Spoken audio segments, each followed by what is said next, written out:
What's up, everybody? Welcome back inside the Woody Hayes Athletic Center for the beginning of training camp. Yes, the beginning of training camp is finally here. Football is back in the capital city of the great state of Ohio. 40-year vet Tim May. This is his 40th opening of training camp. Yeah. That's Andy Backstrom. I am simply Spencer Holbrook. Let's dive in, fellas, to the latest preseason report presented by Buyers Auto, the greatest place, the finest place to buy a new or used auto in Central Ohio. Pleasantries out of the way. Ryan Day, Tristan Gebbia, Kyle McCord, and Devin Brown all meet with the media on Wednesday. Tim, big takeaways as we wrap up day one of camp here in the Woody. Well, supposedly, the quarterback race is a draw coming out of the gate. Now, I don't think anybody totally believes that. Somebody's going to take the first snap. Somebody's going to take the second snaps. It does appear that Kyle McCord is probably the leader coming out of the gate. This quarterback battle, though, is for real.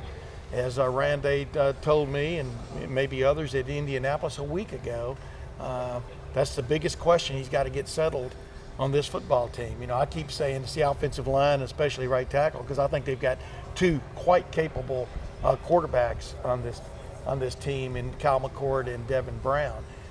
But bottom line is, yeah, the guy who's going to be running the plays, the guy who's going to be basically trying to dissect the offense of the defenses along with the offensive coordinator and all these other coaches he works with. That's the most important position on any football field, and definitely for Ohio State. So I think that was just basically reiterated today.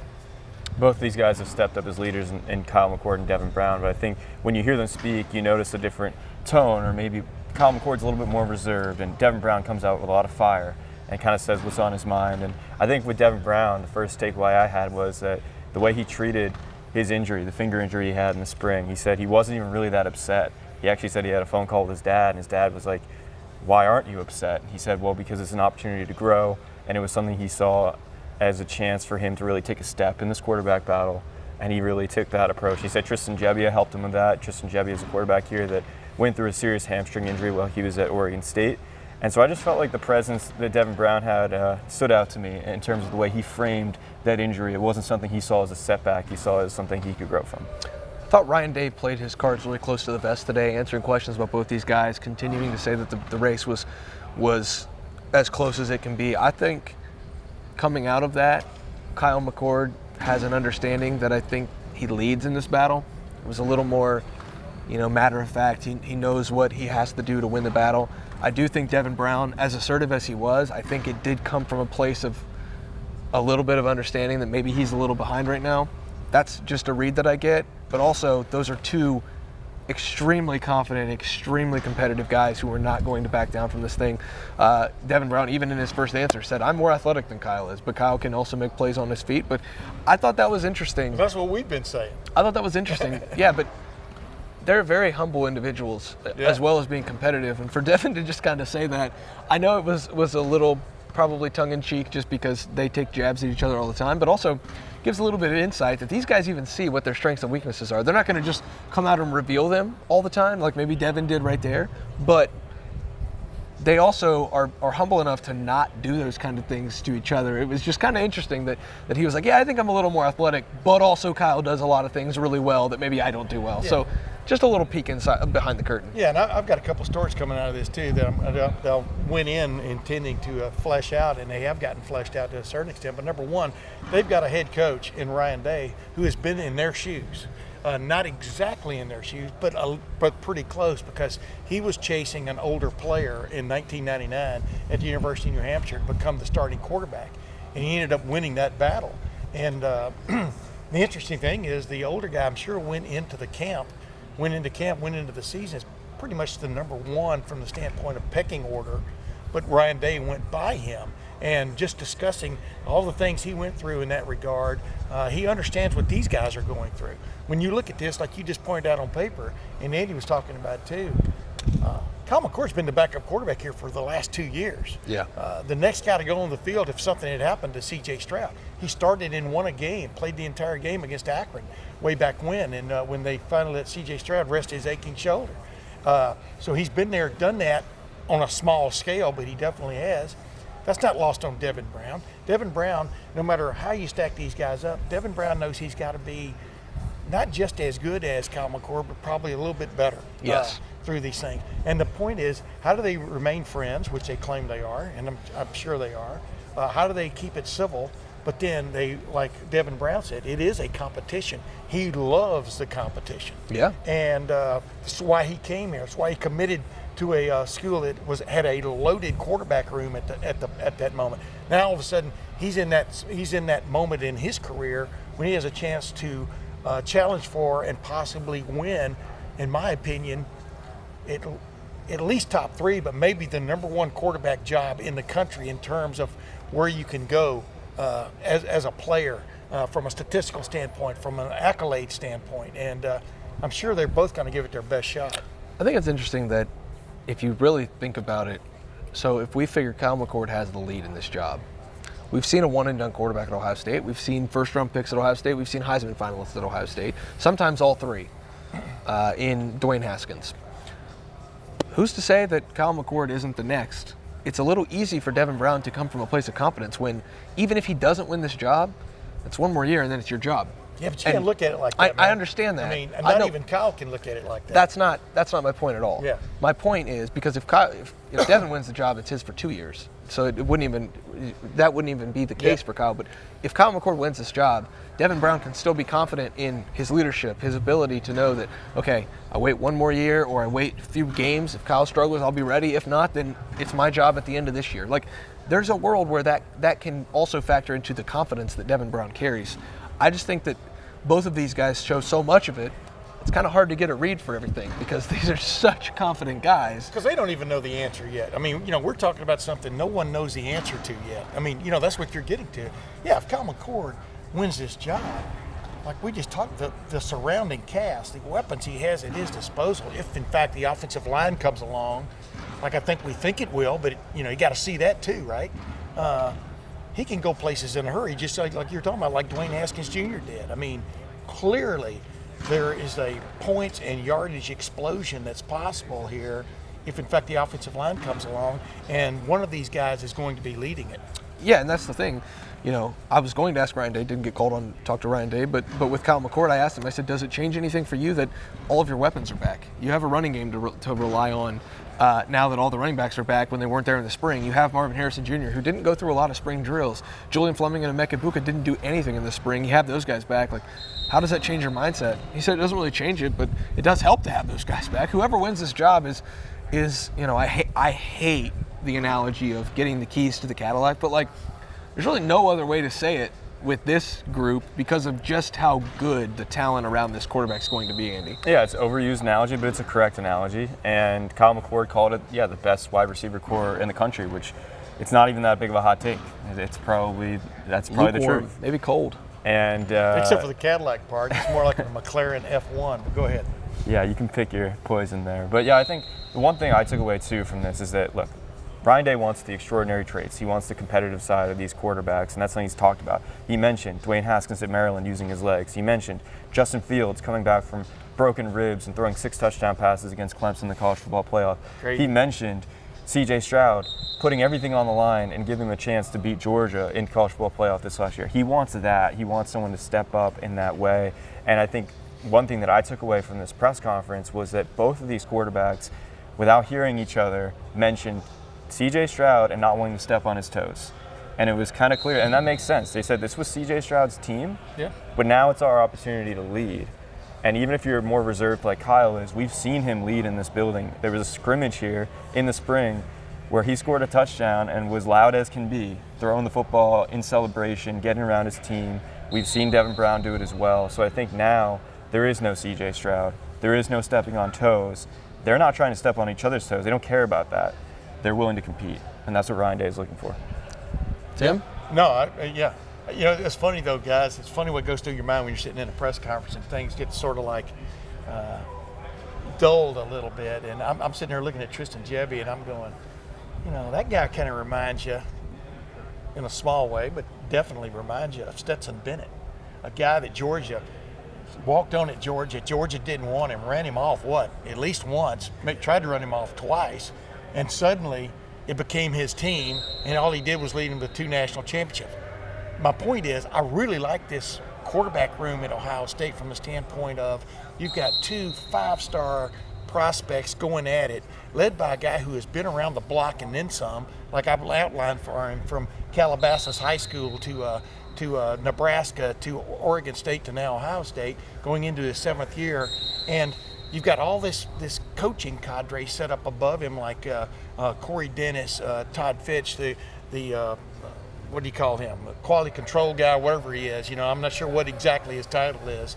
Brian Hartline, the new offensive coordinator, and of course Ryan Day, the designer of the offense. But then you got a guy sitting in these meetings on their side of the meeting, Tristan Gebbia, who is they're taking tips from, they're learning from and stuff. I think it's a really nice mix. When you bring on Lincoln Keenholz, probably as we've talked about, is a guy who's rising from the standpoint of being a freshman, fresh on campus. I guess that's why you call him freshman. But this is a nice room. Yeah. And Ryan Day has alluded to that many times in interviews over the last several months. And there's no excuse for one of these guys not being pretty competent from day one, I guess is my point. Yeah, it's interesting because Kyle McCord didn't bring up the word specifically, but Devin Brown did at the end of one of his answers. He said, these guys trust me. And I think the thing about this quarterback room is there's a sense of trust from the entire roster to all 3 of those guys. They trust that Tristan Gebbia is going to be a coach, from a player's perspective, but also a coach's perspective for these young quarterbacks who don't have a lot of experience. There's a sense of trust in Kyle McCord as a 3rd-year guy who's been in the program, who learned from C.J. Stroud both of his 2 years starting, has started a game, understands what it takes to compete, to try to win a national championship. There's respect for Devin Brown as to just what he can do on the field and also his growing leadership qualities. There's a certain level of trust that is missing from a lot of quarterback competitions. You have to earn that trust. I think all 3 of these guys, especially the 2 that are actually competing for the job, Kyle McCord and Devin Brown, I think they've done a really nice job of in one offseason. And maybe Kyle had that before, but for Devin, you had to do it in a short amount of time because you didn't want to step on 2 different sets of toes last year. In a short amount of time, these 2 have earned a lot of trust and I think a lot of cachet, not only in the locker room, but out here behind us on this practice field and then outside on the practice field, of course. Now it's time to go do it in the horseshoe. Whoever can do it better in these couple scrimmages that they're going to have before game 1, whoever can do it better on a daily basis on this field right here, that's who's going to ultimately come out of this. But it all goes back to trust. Ryan Day has to trust you. Brian Hartline, Todd Fitch, Corey Dennis. Yeah, like you said, Tim, right on down the line. But at the same time, you have 118 other players on this roster to fill out that 120 with Devin and Kyle. Those guys have to trust you. Yeah, and here's the point. Ryan Day understands he played the position. He's coached the position. You can talk about leadership all you want, about asserting yourself in the summer, about in the spring, but you don't really become that guy that everybody's listening to truly until someone anoints you as the starting quarterback. You can take it, then you can really take it and run with it. Right now, you get the sense they're almost competing from a leadership standpoint. They may not see it that way, but they are. If one guy says something that really gets everybody's attention in like a little group setting, like during the summer, the other guy's paying attention. Hey, wait a minute, why didn't I step up there and say that? You know, I mean, Devin Brown, I think it was either Devin or Kyle, but it was the same probably for both of them. Like they said, if you have too many people stepping up and saying stuff, it kind of becomes muffled. The message.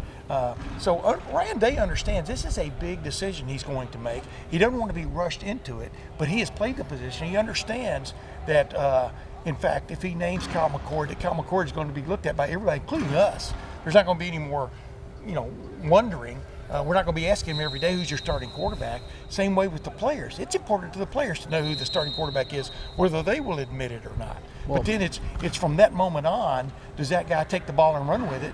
Because there's a good chance that this competition, even when a starter is named for the Indiana game, that this competition won't be over. Well, and you don't have to look very far. 2021. I am of the opinion that C.J. Stroud was anointed on, I think it was August 17th. Didn't really run with it. He struggled against Minnesota. He struggled in the first half against Minnesota. Allow me to. He played like game. Well, allow me to extrapolate. He struggled against Minnesota. He just did.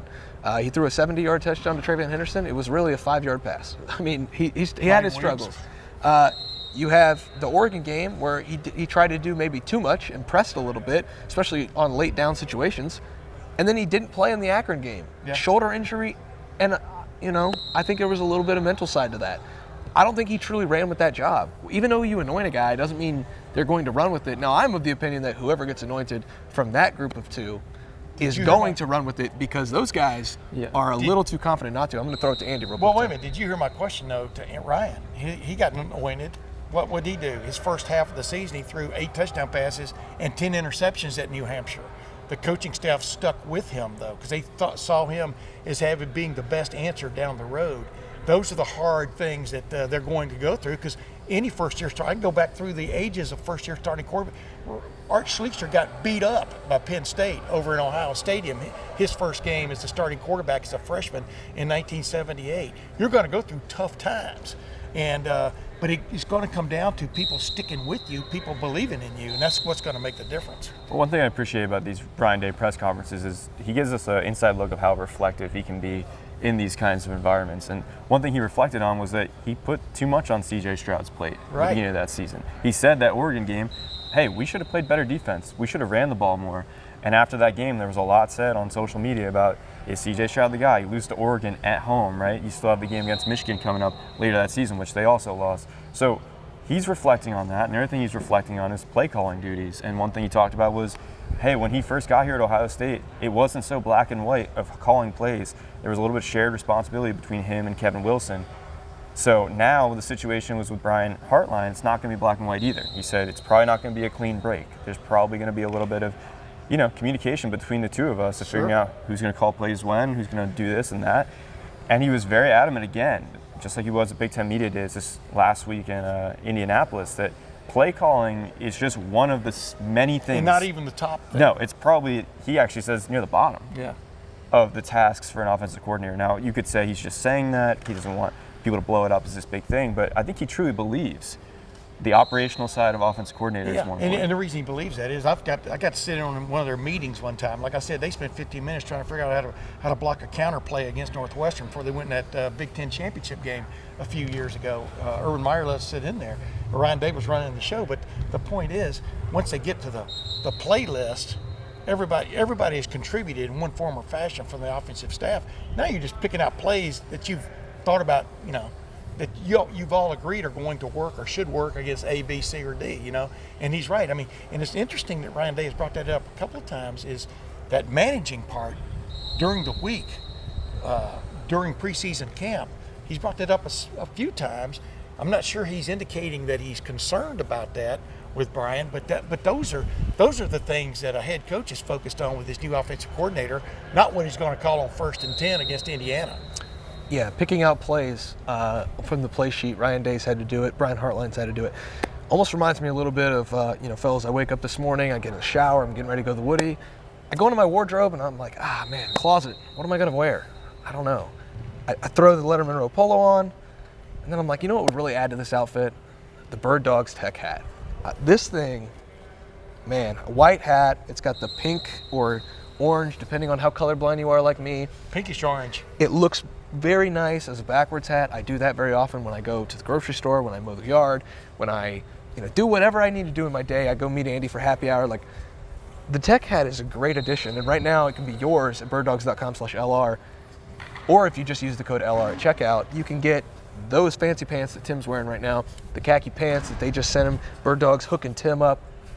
You'll see me decked out in my Bird Dog stuff. They're extremely comfortable, by the way. Oh yeah, they fit like Lululemon, only better because they were made by people who know what they're doing. They know what they're doing, and they're excellent quality. Andy's getting some Bird Dogs gear here in the near future. Bird Dogs and Lettermen Row is a team like no other. Use the code LR right now at birddogs.com, or just go to birddogs.com/LR. There's no reason not to get the hat because it's free with every purchase. The polo, I got a nice blue polo. Tim's got the blue polo. Andy's got the white polo. Like, everything that you need in your wardrobe, you can get at birddogs.com. The moisture wicking, it's amazing. I can't say enough good things about this company, guys, and I'm not just saying it. This hat is awesome, and it can be yours for free if you use the code LR at checkout of any item at birddogs.com/LR. Yeah, and the shirt is comfortable and fits great. I'm not sure about the dark blue that I've gotten so far. We'll see where that goes. That runs anti, but Anti-Ohio State, at least. But it's a nice shirt, and then the cap. is one of my must-wears. I just wore my On3 cap today because I'm trying to promote that brand. Tim, it's called brand synergy. Use the code right now, LR, at checkout at birddogs.com, or just go to birddogs.com/LR. When you check out, they just send it to you in general. So, Andy Backstrom, the 40-year-old Tim, the 40-year vet Tim. I wish I was 40. He wishes he was 40. I don't. Good call, Tim. Although I've never hit the golf ball farther, but I'm not sure what that says about my golf game. But go ahead. Maybe when I get to your age, Let me ask you a question here. As we sit here today, they start practice McCord. tomorrow. McCord. Yeah, you got to go with McCord because I really do believe, like I used that analogy with Devin Brown, you're going into the 4th round of a golf tournament, and probably it may just be by a stroke, you know. Yeah. Or it may just be you finished your round before he did, so you're listed first on the scoreboard. But you just got to figure Kyle McCord has got the lead going into the 4th round of this competition. Now the deal is he has to hang on to it, and Devin Brown is champing at the bit. And like I keep reiterate one more time, I do not believe the competition is going to be over. I think they're going to let these guys play in real games to really decide it. And I've seen that before. You know, sometimes it works out, sometimes it doesn't. Cardale Jones had the job coming out of going into 2015 because of what he did at the end of their season. They're leading to a national championship. But as the season went on, it was obvious JT Barrett deserved another look, and he got it, you know, and was a starting quarterback from then on at Ohio State. So, you know, it's just when you think you got the answers, man, things can happen. Closing words? Devin Brown's going to make it fun. I Yes. think even if as close as this is, we just saw today the way he talks, the way he plays, it's going to be fun at least. It's going to be a fun competition. Plus his dad's a pilot, and I like that. To use your golf analogy, Tim, to close this thing out, you know, Kyle McCord right now is Jordan Spieth entering the back 9 at the Masters in 2015. Just don't hit it in the water, son. Put the green jacket on. Devin Brown, you can do all you want in this competition, and you might not even mess up very much, but the other guy just might simply have the upper hand, like Rory at the 2022 Open. So, I mean, we can do golf analogies all day, Tim. Luckily for the people, we don't have to do that. Let me interrupt you, though, one quick. I don't know. I'm going to do one little quick little story, too, though, on this idea of the gut feel, because y'all were there when I asked Jim Harbaugh that question at the Big Ten meetings, and Ryan had a different answer when he was asked about that today. It's interesting. 2 head coaches, Jim Harbaugh went through this agony last year of figuring out exactly who his starter was. Ended up paying off for him between Cade McNamara and J.J. McCarthy. Ryan Day's going to go through the same sort of like internal angst because he understands this is a big moment, not just for those 2 young players, but for his football team, you know, and what they want to get accomplished, which is run the table, beat Michigan finally after the last 2 years, and move into the college football playoffs. A lot of coverage coming at lettermenrow.com. Andy Backstrom, the 40-year vet Tim May. Maybe I'll get that right here soon. I've been saying it for long enough. I should be able to say it easily. We'll be out there watching full practice from Ohio State. On Thursday, we'll have full coverage of that at lettermenrow.com, as we do with the Buckeyes 365 days a year. For Andy, for Tim, I'm Spencer. Thanks for watching the latest preseason report presented by Buyers Auto. We'll see you back in here tomorrow.